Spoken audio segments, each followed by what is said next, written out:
नमस्ते स्टूडेंट्स। चलो आज इतिहास में एक बहुत ही मजेदार सफर पर चलते हैं। हम बात करेंगे नए राज्यों का उदय चैप्टर की। ये वो जमाना था जब भारत एक देश नहीं बल्कि कई छोटे छोटे लेकिन बहुत ही शक्तिशाली राज्यों से मिलकर बना था, और हर राज्य की अपनी एक अलग ही कहानी थी। जरा सोच कर देखो, उस समय का भारत कैसा था। एक बड़ा साम्राज्य नहीं था, बल्कि कई सारे छोटे छोटे राज्य थे। और जाहिर है, हर राजा खुद को सबसे बड़ा और सबसे ताकतवर साबित करना चाहता था, जिसके लिए वो आपस में लड़ते रहते थे। तो सवाल ये उठता है कि आखिर कौन थे ये शासक, कौन थे वो राजा जो उस दौर में भारत पर राज कर रहे थे। चलो इसी पहेली को सुलझाते हैं और मध्यकालीन भारत के अलग अलग हिस्सों की एक यात्रा करते हैं। ये रहा हमारी आज की यात्रा का पूरा रोड मैप। हम अपनी कहानी उत्तर भारत के राजपूतों से शुरू करेंगे। फिर हम देखेंगे कि कैसे तुर्की आक्रमणकारियों ने आकर सब कुछ बदल दिया। उसके बाद हम दक्कन और दक्षिण भारत के शक्तिशाली राज्यों से मिलेंगे, और आखिर में चोल साम्राज्य की शानदार दुनिया में गोता लगाएंगे। तो तैयार हो? तो सबसे पहले बात करते हैं उत्तर भारत की। ये दौर राजपूतों का था। वो इस इलाके की सबसे बड़ी और सबसे अहम शक्ति हुआ करते थे। उस समय के कुछ मुख्य राजपूत वंश थे गुजर प्रतिहार, परमार, राठौर और चंदेल। पर इनमें से दो नाम आपको जरूर याद रखने हैं। एक थे तोमर, जिन्होंने हमारी आज की दिल्ली, जिसे तब ढिल्ली का कहते थे, उसकी नींव रखी। और दूसरे थे चौहान, जो बहुत ही ताकतवर माने जाते थे। हाँ, और एक बात, ये लिस्ट आपके एग्जाम के लिए बहुत जरूरी है, तो इसे ध्यान से देख लेना। अच्छा, उस जमाने में ना कन्नौज शहर पर कब्जा करना एक बहुत बड़ी बात मानी जाती थी। समझ लो किसी वर्ल्ड कप ट्रॉफी को जीतने जैसा। और इसी एक शहर के लिए उस समय की तीन बड़ी शक्तियां प्रतिहार, पाल और राष्ट्रकूट आपस में भिड़ गईं। इसी लंबी लड़ाई को इतिहास में त्रिपक्षीय संघर्ष या ट्राइपार्टाइट स्ट्रगल के नाम से जाना जाता है। और जानते हो, ये लड़ाई कोई 1-2 साल नहीं, बल्कि करीब करीब 200 सालों तक चली। सोचो जरा, सबका मकसद सिर्फ एक था, कन्नौज पर कब्जा करना। पर इसका नतीजा क्या निकला? जीत किसी की भी नहीं हुई, बल्कि इस कभी ना खत्म होने वाली लड़ाई ने इन तीनों महान शक्तियों को अंदर से बहुत कमजोर कर दिया। अब देखो, जब उत्तर भारत के ये बड़े बड़े राज्य आपस में लड़कर कमजोर हो गए, तो बाहर की ताकतों को मौका मिल गया। और यहीं से भारत में तुर्की आक्रमणों की कहानी शुरू होती है, जो एक नई चुनौती बनकर सामने आई।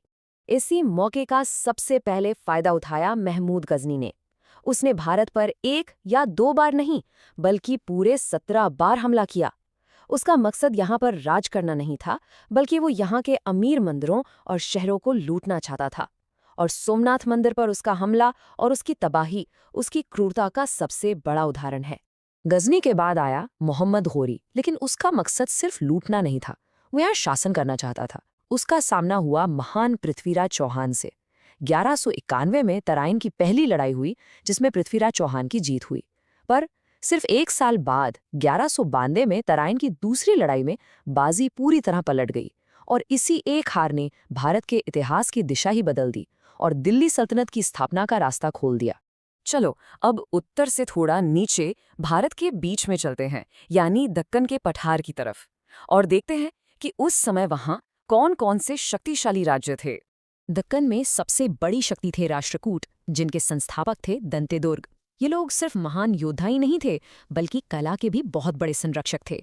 इसका सबसे बेहतरीन उदाहरण है एलोरा का कैलाश मंदिर। जरा सोचो, ये मंदिर ईंटों से नहीं बना है, बल्कि एक ही बहुत बड़ी चट्टान को ऊपर से नीचे की तरफ काट काट कर बनाया गया है ना कमाल की बात।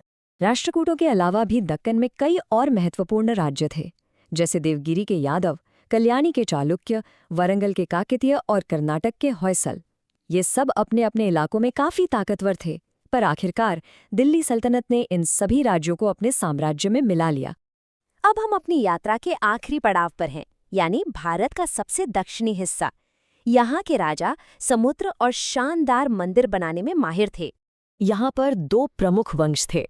एक थे पल्लव, जो कांचीपुरम से राज करते थे और अपने भव्य मंदिरों के लिए जाने जाते थे।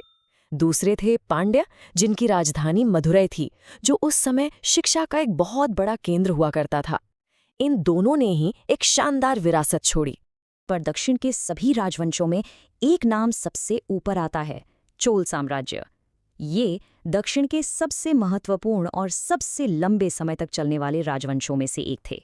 तो चलो अब इन पर थोड़ा गहराई से नजर डालते हैं। चोल शक्ति को दोबारा जिंदा करने का श्रेय जाता है विजयालय को, लेकिन इस साम्राज्य के असली हीरो थे राजराजा प्रथम और उनके बेटे राजेंद्र प्रथम। राजराजा प्रथम ने एक ताकतवर नौसेना बनाई और श्रीलंका और मालदीव को भी जीत लिया, और उनके बेटे राजेंद्र प्रथम तो उनसे भी एक कदम आगे निकले। उनकी सेना उत्तर में गंगा नदी तक और पूर्व में इंडोनेशिया के द्वीपों तक पहुंच गई। ये दोनों नाम याद रखना आपके एग्जाम के लिए बहुत ही जरूरी हैं। चोलों का शासन चलाने का तरीका भी बहुत ही व्यवस्थित था। पूरे साम्राज्य को प्रांतों में बांटा गया था, जिन्हें मंडलम कहते थे। फिर हर मंडलम को जिलों में बांटा जाता था, जिन्हें वलानाडु कहते थे।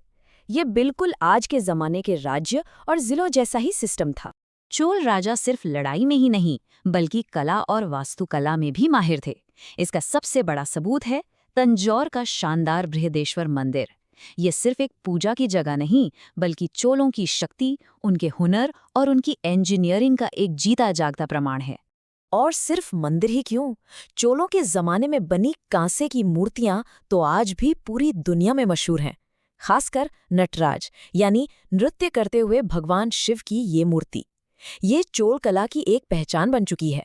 चोलों के शासन में समाज भी बहुत खुशहाल और विकसित था। कावेरी जैसी नदियों की वजह से खेती बहुत अच्छी होती थी। उनके व्यापारिक जहाज चीन और दक्षिण पूर्व एशिया तक व्यापार करते थे। और सबसे अच्छी बात यह थी कि समाज में महिलाओं का बहुत सम्मान था और उन्हें पढ़ने लिखने का भी अधिकार था। मंदिर सिर्फ पूजा पाठ के लिए नहीं, बल्कि शिक्षा के केंद्र भी हुआ करते थे। चलो एग्जाम से पहले कुछ जरूरी शब्दों का फटाफट रिवीजन कर लेते हैं।